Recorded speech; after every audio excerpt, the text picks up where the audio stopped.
Assalamualaikum warahmatullahi wabarakatuh. Waalaikumsalam. Halo sahabat-sahabat sekalian, berjumpa lagi bersama saya Sabirin Arga. Di program Raus kali ini kita akan membahas mengenai sejarah bulan Ramadan. Kira-kira kenapa sih umat manusia ini, terlebih khusus umat muslim, harus berpuasa ya? Kenapa, ayat apa yang menyebabkan kita turun kemudian menyebabkan kita harus wajib berpuasa seperti itu.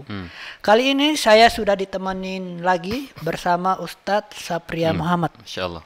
Assalamualaikum Ustadz. Waalaikumsalam Kang Arga. How are you Ustadz? Masya Allah. Sekarang jadi orang Inggris ya. Inggris ini Ustadz. Alhamdulillah. Damang. Ustadz, Siap. ini banyak orang yang belum tahu nih Ustadz ya. Siap. Sejarah bulan Ramadan itu. Kira-kira apa alasan yang mendasar Allah menyuruh umat muslim ini berpuasa di bulan Ramadan? Baik. Bismillah, alhamdulillah, salatu wassalamu ala rasulillah wa ala alihi wa sahbihi wa mawala. Jadi Kang Arga, kalau kita bertanya kenapa, kita nggak bisa jawab. Kenapa kita nggak bisa jawab? Kenapa? Karena yang maha mengetahui sebab itu hanya yang membuat syariat itu, yakni Allah Subhanahu wa Ta'ala. Tapi paling kita bertanya hikmahnya apa? Hikmahnya apa? Nah, hikmahnya apa? Karena kalau kita bertanya sebabnya apa, berarti harus sesuai dengan yang membuat syariat. Nah, sedangkan yang maha mengetahuinya hanya Allah Subhanahu wa Ta'ala. Nah, jadi kenapa intinya kita kok puasa? Karena alasan pertamanya karena kita diperintah oleh Allah. Titik. Diperintah oleh Allah. Titik. Karena gini Kang Arga, ada orang yang ketika diberikan perintah oleh Allah itu satu, banyak bertanya tapi nggak dilakuin. Iya. Nah, kayak contoh misalnya dia tuh nanya-nanya, kenapa sih Allah teh merintahin kita sholat ya? Iya. Kenapa sih kita lagi ngantuk-ngantuk harus sholat subuh? Terus aja nanya-nanyain gitu, sambil dianya nggak sholat. Habis itu semuanya tidak ada yang dikerjakan. Nggak ada yang dikerjain. Itu yang pertama, itu yang pertama. Kayak dulu pernah saya ngisi Kang Arga ceramah. Itu ada yang jamaah nanya terus, kenapa sih kita tuh nggak boleh mabok? Kenapa sih nggak boleh zina? Kenapa sih nggak boleh maksiat? Karena apa? Ternyata dalam kemaksiatan itu kan banyak kenikmatannya. Kenapa sih nggak boleh? Kan ketika kita nanya kenapa nggak boleh maksiat, ya nggak tahu dah ini mas sudah diperintahkan Allah kan gitu. Kalau ada yang nanya ke saya, Ustadz, yang banyak seperti itu, saya bilang, ya udah terserah kamu aja. Terserah kamu, kasih ada tukang harga. Nah, jadi yang pertama ada orang yang banyak bertanya tanpa melakukan. Nah, yang kedua ada orang yang banyak bertanya tapi sambil melakukan. Kayak tadi, kenapa sih kita harus puasa di bulan Ramadan? Gitu kan, siang-siang lagi panas-panas, lagi ada es campur dan lain sebagainya. Kenapa sih kita nggak boleh makan? Tapi sambil puasa juga rada lumayan. Ada yang bagus yang nomor 3 nggak harga. Apa sih? Nggak banyak nanya. Kalau disuruh puasa siap samina wa ta'na. Tahajud samina wa ta'na. Jangan zina samina wa ta'na. Itu yang pertama. Nah, yang kedua Kang Arga. Tapi kalau kita bertanya hikmahnya apa? Ternyata puasa itu sudah dilakukan dari zaman dulu. Siapa nabi yang pertama? Nah, contoh Kang Arga, kalau ada sebagian keterangan yang pertama melaksanakan syariat puasa itu dari zaman Nabi Nuh. Nah, ada yang berkata seperti itu. Ada juga dari mulai syariatnya lagi lebih ketat, yakni di zaman Nabi Daud. Nabi Daud itu saumnya sehari puasa, sehari enggak. Dan itu seumur hidup. Masya Allah. Umurnya Nabi Daud berapa sudah? Walau alam itu pokoknya panjang beliau itu. Dan itu berselang-seling. Kita mah dikasih seminggu saum Daud itu sudah. Bulan Ramadan aja banyak yang meninggalkan puasa. Meninggalkan apalagi seperti itu. Nah, kemudian ada juga puasanya Siti Maryam contoh. Siti Maryam itu beliau puasanya nggak makan dan minum, ditambah nggak bicara.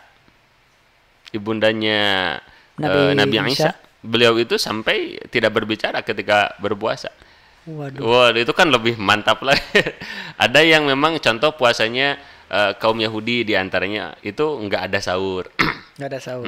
Nah, makanya kita ini sampai sekarang masih gitu, Ustaz. Wallahu alam. Soalnya saya belum pernah ketemu langsung diskusi.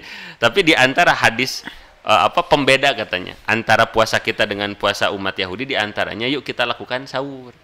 Makanya sahur itu hukumnya kan sunnah. Di antara hikmahnya adalah membedakan antara puasa kita dengan puasanya umat Yahudi, ahli kitab lain sebagainya.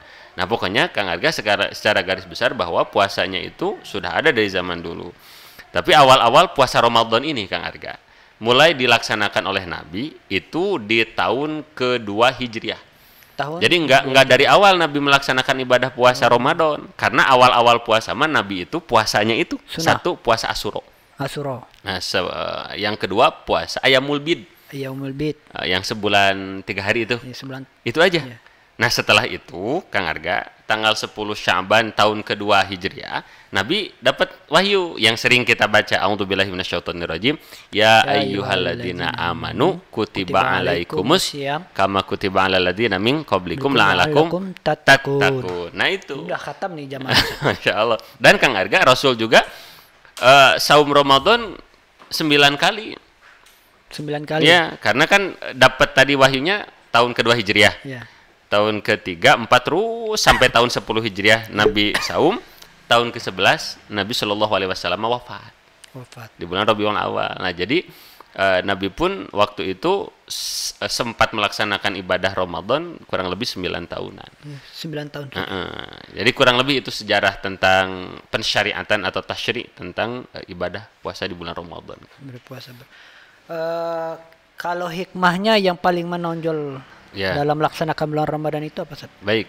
Jadi inti bulan puasa atau melaksanakan ibadah puasa itu adalah tazkiyah. Tazkiyah itu pembersihan. Pembersihan diri. Contoh Kang Arga, kita banyak dosa nggak sih? Banyak betul. Betul ya. Nah, karena nanti orang itu kebagi dua, Kang Arga. Ada orang yang banyak dosa ngerasa ahli surga.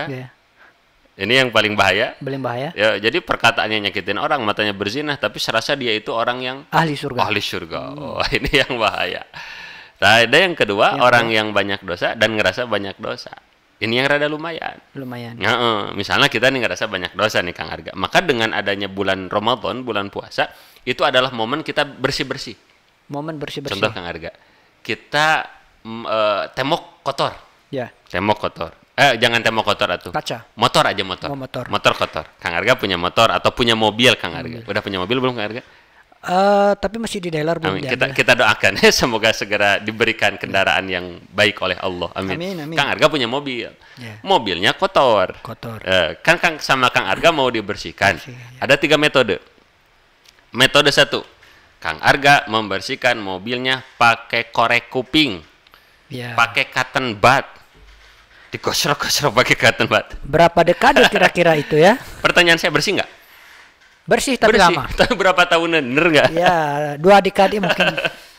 2 lebaran kayaknya belum bersih. Terus aja belum bannya dan lain sebagainya. Tapi mungkin someday suatu saat akan bersih juga. Kemudian yang kedua, pakai gayung. Pakai gayung gitu kan. Bersih rada cepet sih, cuman tetap kotor. Lama juga, nggak terlalu spesifik. Dan ada yang kelima, pakai apa? Yang ketiga. Yang ketiga ya, pakai semprotan itu apa? Steam motor. Ya, steam motor. Oh, itu kan jebrot begitu kan. Itu waktunya efektif, bersih gitu kan, efisien. Ya, benar. Nah, kita itu Kang Arga membersihkan dosa itu ada kayak orang yang pertama. Apa orang yang pertama? Baca istighfar tapi kirho katanya. Apa itu? Apa kirho? Mohon maaf saya pakai bahasa Sunda dulu ya. Kirho itu letah dikir hate poho. Naon eta? Jadi lidah berzikir, tapi kolbu lupa daripada Allah. Jadi contoh Kang Arga, kita nih baca astagfirullahaladzim, lidah mah berzikir, tapi kolbu lupa dari Allah. Jadi Kang Arga lagi astagfirullahaladzim, ini si Mang Paketnya katanya jam 2 datang, ini belum datang, lagi istighfar mikirin Pak. Pakai. Tapi sambil istighfar iri dengkinya tidak hilang, sombongnya tidak hilang. Kayak gitu. Tapi rada lumayan ada istighfarnya. Tapi seperti membersihkan mobil kotor pakai cotton bud. Ya gitu. Sama saja mandi pakai air lumpur saja. Nggak juga kan. Jadi masih rada lumayan lah. Jadi ada tapi lama itu tuh ngebersihin dosa pakai istighfar yang kayak gitu teh. Nah, mulai istighfarnya lebih baik, mungkin seperti menggunakan gayung. Dan ada yakni kita bertobat kepada Allah, yang mana tobatnya itu seperti disemprot pakai steam. Yakni apa? Ketika kita melaksanakan ibadah puasa.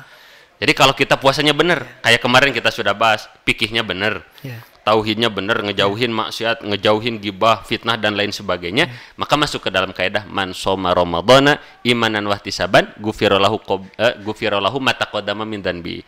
Jadi yang puasanya bagus nanti diampuni seluruh dosanya oleh Allah Subhanahu wa taala. Jadi ciri khas orang yang puasanya diterima, beres puasa, keluar Ramadan, masuk Syawal, itu hidupnya bahagia. Itu ciri khas. Luar biasa sekali rupanya hikmah dari Gitu. bulan Ramadan ini, Ustaz, ya. Iya, amin ya Allah ya Rabbal Alamin. Baiklah, Ustaz, terima kasih. Udah selesai ya Mungkin waktunya ya. Di sesi ini kita cukup memberikan gambaran umum Siap. sejarah bulan Ramadan itu, biar tidak ada lagi yang bertanya kenapa sih saya harus puasa bulan Ramadan.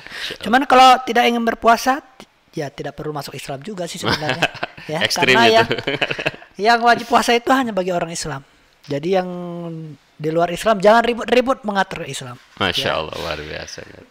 Baiklah teman-teman sekalian, sahabat Raus, ketemu lagi kita nanti di sesi berikutnya. Saya Sabirin Arga dan Ustadz Sapri Muhammad. Mohon undur diri. Akhirul kalam. Assalamualaikum warahmatullahi wabarakatuh. Waalaikumsalam warahmatullahi wabarakatuh.